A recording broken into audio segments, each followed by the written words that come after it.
Киелі кітап көптеген жазбалардың жинағы. Онда басынан аяғына дейін біртұтас әңгіме айтылады. Бірақ бұл жазбалардың бәрі түрлі әдеби жанрларда жазылған. Иә, мұны бір кітап дүкеніне барғаның сияқты елестетуге болады. Сөрелерде түрлері бойынша сұрыпталған әдебиеттер жинақталған. Мұнда тарихи, поэтикалық және басқа да әдебиеттер бар. Енді сен сөрелерді аралап жүргенде, біреуіне жақындап келіп, бір кітапты қолыңа аласың да, одан алуан түрлі күткен нәрселеріңді іздейсің. Иә, кітаптардың бәрі әдебиет болса да, әрқайсысы мәліметті түрліше жетеді. Дұрыс, киелі кітап туралы да осылай айтуға болады. Оның жазбаларының қандай жанрларда жазылғанына назар аудармасаң, олардың тамаша жақтарын байқамай қаласың. Сонымен, киелі кітапта қамтылған әдебиеттің басты түрлері қандай? Алғашқысы әрі ең маңыздысы әңгіме. Ол киелі кітаптың бақандай 43%-ын құрайды.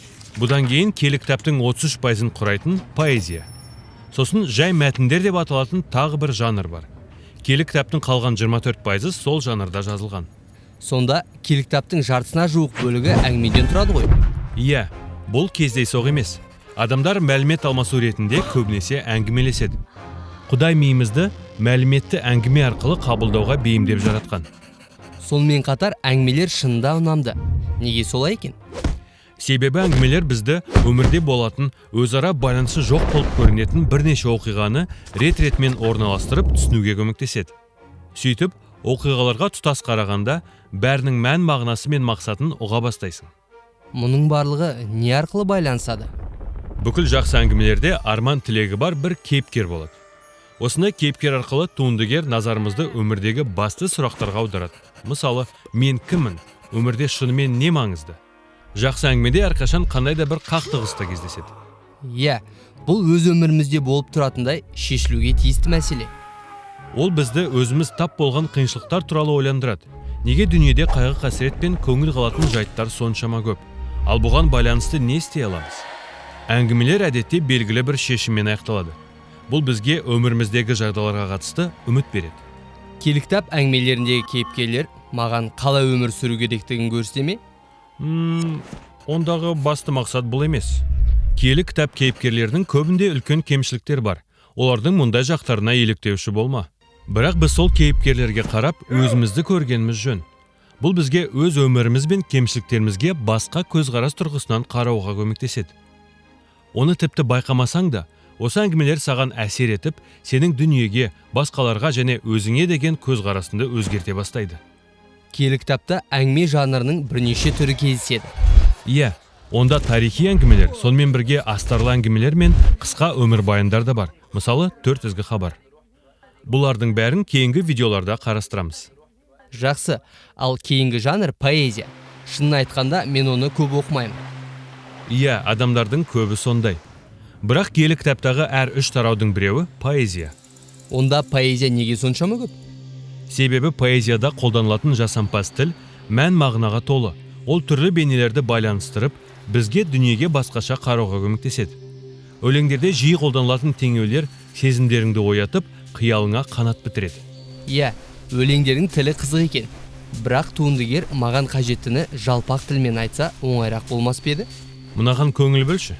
Біз соқпақ жолдар іспетті, үйреншікті көзқарастар қалыптастырып, жағдайларға солар арқылы қарауға бейімбіз. Оларды логика немесе дәлелдемелер арқылы өзгерту қиын. Жақсы поэзия бізді таныс жолдан алып шығып, жаңа жерлерге баруға түрткі салады. Қарай көр өзін. Киелі кітапта поэзияның алуан түрлері кездеседі. Мысалы, ән жырдың көптеген түрлері бар. Даналық жайлы жазбалардағы толғандыратын нақыл сөздер. Сонымен қатар, пайғамбарлардың зұлымдыққа қарсы жалынды өлең жырлары бар. Түсінікті. Ал соңғы ірі әдеби жанр жай мәтіндер деп аталады. Олар киелі кітаптың 1/4-ін қамтиды. Иә, бұған хаттар, эсселер және жұрт алдында сөйленген сөздер кіреді. Олардағы басты мақсат ойларды өзара байланыстырып, оқырманнан қисынды жауапты қажет ететін бір бағыттағы дәлелдеме жасау. Мысалы, осы жайт туралы ойланып көрдің бе? Оның мына басқа нәрсемен де қалай байланысатынын есепке алғаның жөн.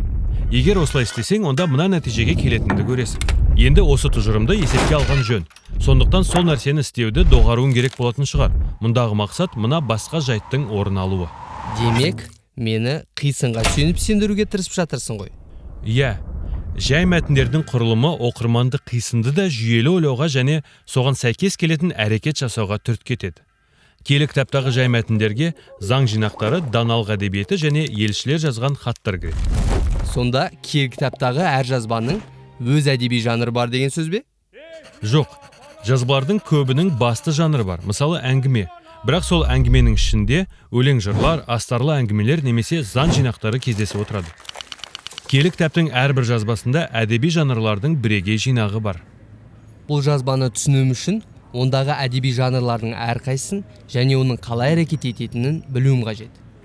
Соның арқасында неге назар аударып, қандай сұрақтар қоятыныңды білетін боласың. Бірақ оларды жеке-жеке қарастырмас бұрын, киелі кітап жазбаларының өте маңызды да қызықты тағы бір біріктіруші қасиетімен танысқанымыз жөн. Мұны келесі видеода қарастырамыз.